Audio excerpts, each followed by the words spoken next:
Hello everyone, welcome back to my channel. My name is Cait, and today I'm going to show you how I use Scrintal to build and manage my second brain.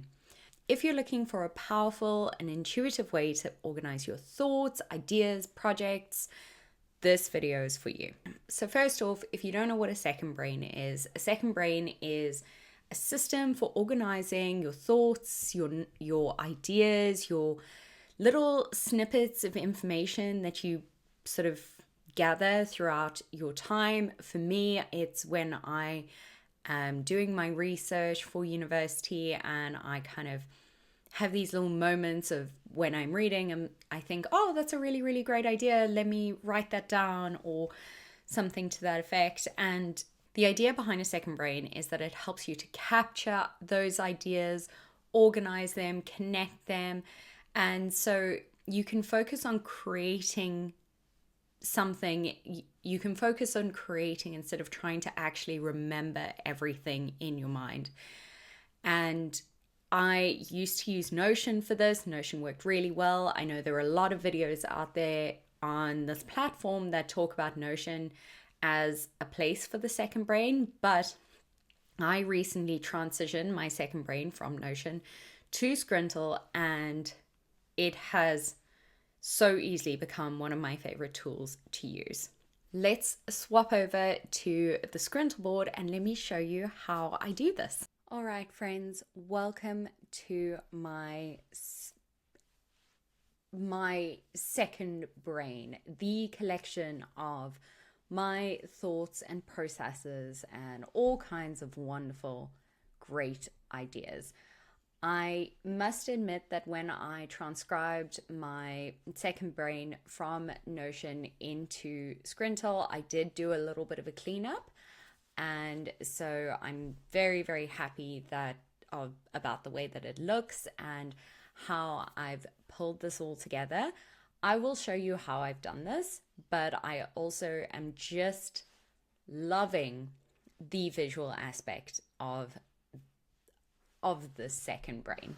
All right, so how did I build all of this out? Well, it was actually quite simple in that Scrintal has pre-populated templates that you can use for these kind of ideas. And I just ended up combining a whole lot of templates together into making my own second brain.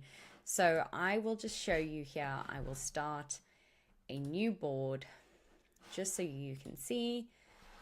But I essentially looked at the charting notes template here.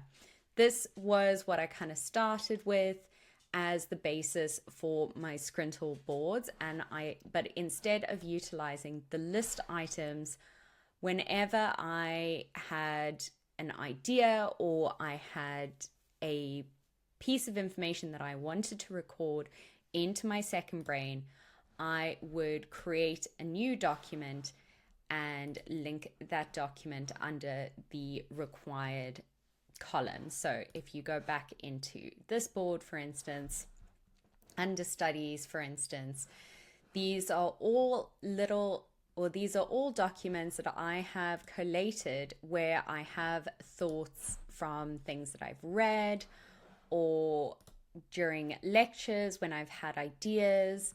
Then I pull all of these bits of information into a document in Scrintal, and then I am able to link certain things in here, for example, like an external link to a website, which is so, so helpful to just keep all of that information collated into one space.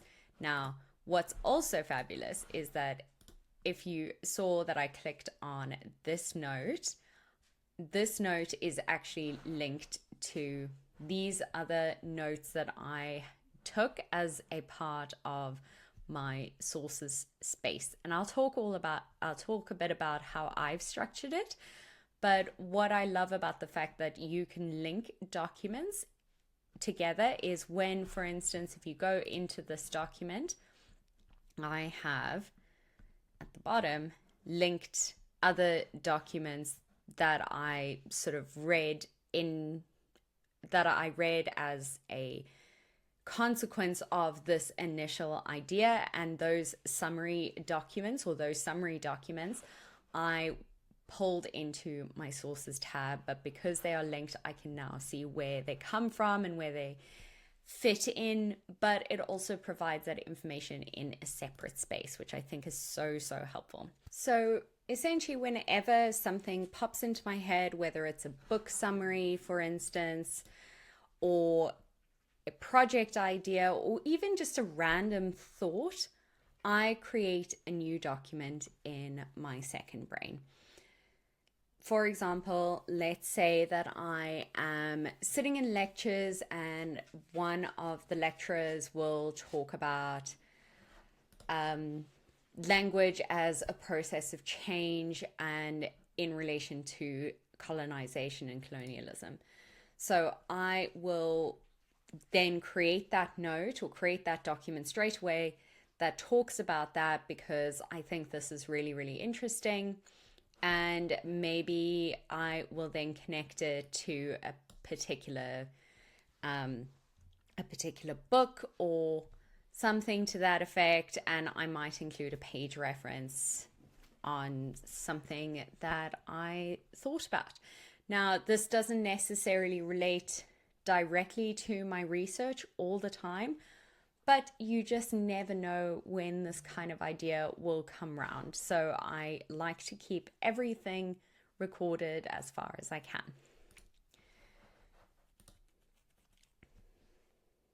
But I think, as you can see in this space, is where Scrintal really shines. Instead of just having a list of random ideas like I used to have in Notion, where I just had a table of ideas, this allows me to create that visual map of my ideas, and I can very easily move these bits around into different spaces. And if I have an idea, for instance, where I haven't really thought about where it needs to go, whether it needs to be a part of my studies, whether it's actually a source that I want to read up on in a bit more, or, whether it's just an anecdote, I can keep them in these pre-processed spaces. And then once I figured it out, I can move them over. And this visual map of my ideas is really so exciting and so flexible and amazing to work with while I'm sort of gathering different ideas. And I think it's this connecting of ideas for deeper insight that really just brings this whole structure to light for me. So one of the best things about Scrintal for me is how easy it is to link documents between each other. So, for example, if I look at any of my research boards, for instance, let's take this research board, I am able to link notes and documents from this into a separate board and a separate space. And I can then pull in, for instance, if this was the piece that I was working on, I can then add in links to documents, because I can go straight to the board, for instance, and I can say, okay, let's pull this document in here where I can start building out what I'm talking about into a separate space. This flexibility of having this information in a couple of clicks makes establishing ideas, creating those connections, so much more intuitive and so much more easier, that it doesn't take the sort of brain capacity to keep everything in your mind all at once. These connections are like little neurons in your brain, and they help you build a knowledge web of ideas that can just grow and evolve naturally. And I think that's why Scrintal has been so fantastic in helping me provide that space to do that. I find this so easy and helpful to use and to develop. Let's pull this in practice right now, because what is coming up for me is my V-Days article. I need to submit I need to start planning and working towards my V-Days article, which is our master's article for our student-led journal. We have to start pulling that together sort of early next year. And I have created, just off to the side here, I've created a little V-Days board. And I've started to pull in things like some images, maybe some web links, some ideas that I'm just trying to think of. And I thought that I might do a case study comparison of Era from the Fairy Queen compared to a painting of Medusa. And I've got those Medusa sources linked here, for instance. So firstly, what I want to do is I just want to expand the source so that I can see what I'm working with, and I can just move this around so that I can start to pull those ideas together. But I also know that I have thought about this. I've thought about the idea of women's bodies. And so if I go back into my second brain, I can go through all of my little pieces of notes, for instance, and I can look at, let's see, maybe the role of the ocean in paintings. I can see that in reading this note that I took, woman in the picture discussing Venus, the sable Venus, and Sarah Bartman, the images of these women emerging from the ocean. I wonder if there is a connection with the Black Atlantic Space by Paul Gilroy. This is something that could possibly be a source or something that I want to pull in as an idea. So what I want to do then is what I want to do is then link this document to my V-Days board. So I'm going to copy the link, I'm going to go into the V-Days board, and I am going to paste it here. And now this information is available into the space. Now, I haven't started organizing this at all. This is merely just a brain dump of information. But I can continue to do this. I can continue to look at these kind of ideas where I just pull in a whole lot of random thoughts into this space, and I can start to develop a connection between some of the sources that I've collected and possibly new sources that I've collected that would relate to me writing up my V-Days article. In this space, I am not necessarily distracted by a whole lot of other sort of emerging ideas. I have one board, one space that is focused on my V-Days essay. But by being able to quickly shift between my second brain, my V-Days board, I can start to make those connections and pull in data sources to this that I might have already collected and not even realize that they relate to what I am writing about. One of the coolest features about Scrintal, and this is again just something that I love about them, is that they are continually developing. So now that I have dumped a whole lot of ideas into this board, I am going to use their AI assistant to help me think of ideas. So they have this AI assistant built into Scrintal. All you have to do is drag your pieces of information that you have collected into the AI prompt, like so.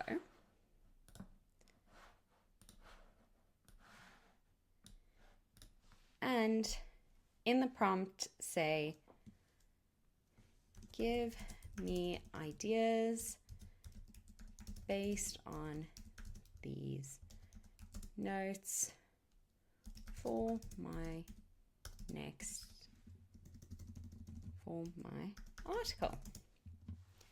Then you let it work its magic. And there you go. Exploring female symbolism in art.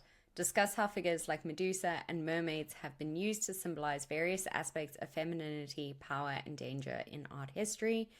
The intersection of myth and reality, the role of the ocean in femininity, slavery and representation in art, influence of Caravaggio's Medusa, and its impact on women as they were perceived in the broader context of art history. Now, all of a sudden, this space is allowing me to generate more ideas and be more creative, streamlining everything that I have collected into a clear and concise space. It then has further prompts that I can then use, include contemporary relevance in the discussion, all that kind of thing. But Scrintal has created the opportunity for me to then not only collate all of my ideas and sources and information, but has provided tools for me to enhance my creativity in developing my V-Days article. And I just think this is absolutely fantastic. The fact that you can drag and drop ideas into the space is phenomenal. I think it's become evident that this Scrintal space, the use of a second brain within Scrintal, where I have sort of my study space where I have ideas about my research or research that I interact with or things like that, where I have space to include summaries of texts that I've read or websites that I've visited or documents that I pulled together or presentations that I've pulled together. My anecdotes, where I just have random sort of thoughts and ideas that I like to pull in here. And then my pre-processed space, where I haven't really figured out where it needs to go yet, but I can just throw it in there and not worry about it getting lost. Has been really, really helpful. I think it's a simple, clean sort of space. Obviously, you can build out as many columns as you like. I could break down the studies column into different areas. I could break it down into, for example, early modern studies. I could break it down into translation studies. I could break it down into a number of different areas. But for me, I like to have it all sort of collated into one space. I've then created a space on the side here, and these are literally just headings and links to boards. And these have all been papers that I have written in my MLA. So for instance, if I go into the British landscape one, this is probably one of my favorite boards because it is just so visually appealing. But I created this while I was listening to the lecturer.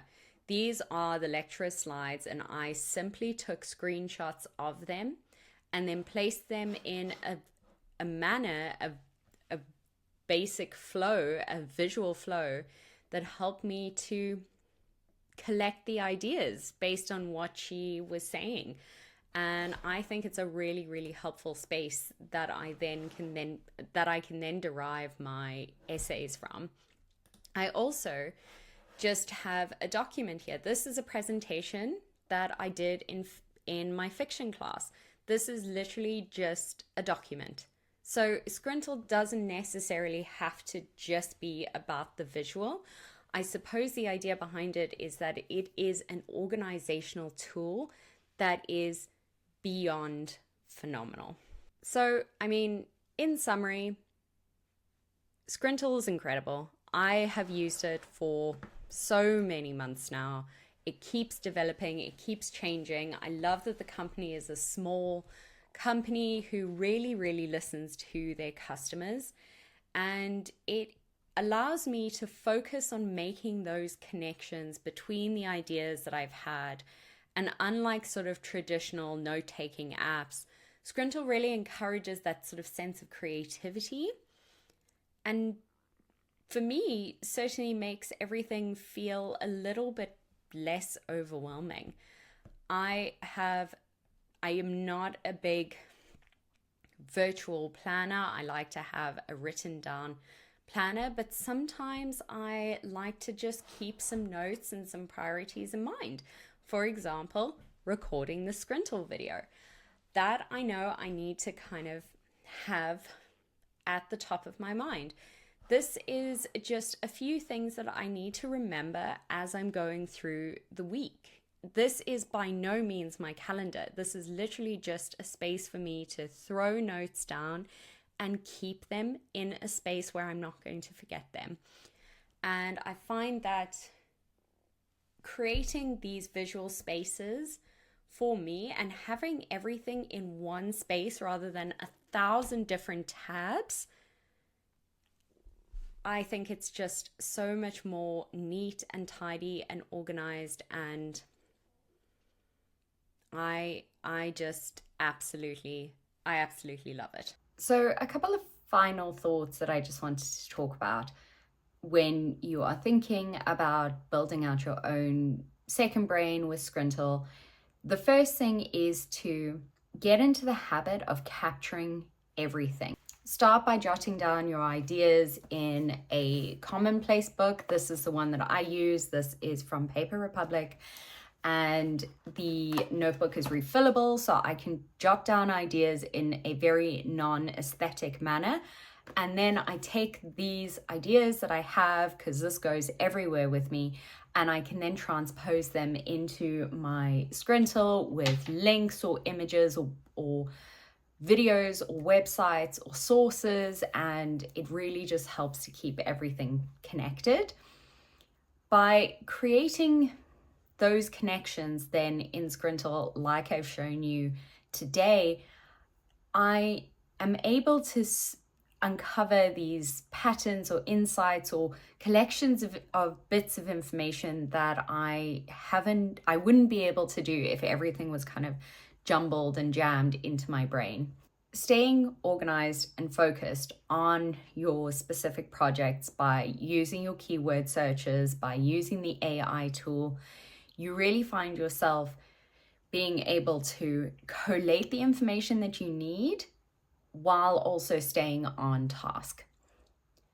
And then I think what's great about this is that you can constantly go in there and update and revisit and keep your knowledge map going consistently. And for me, that has meant that not only has this provided that visual mechanism for me to keep my ideas organized and figured out, but it also actually provides a space for me to dump random ideas that I don't know where they're going to go yet, but that I want to kind of keep in a space. And so maybe next year or the year after, or whenever I am working on a project where this piece of information might be useful to me, then I can start reaching into my Scrintal, into my second brain, and pulling out those pieces of information. If you found this video helpful, please make sure to like and subscribe. I love doing these kind of videos, especially when it comes to my research. And let me know in the comments, how do you organize your ideas? Have you tried Scrintal? I'd love to hear your thoughts about whether you think this structure is actually helpful for you or not. And that's it. Thanks for watching, everyone, and I'll see you in the next one. Bye.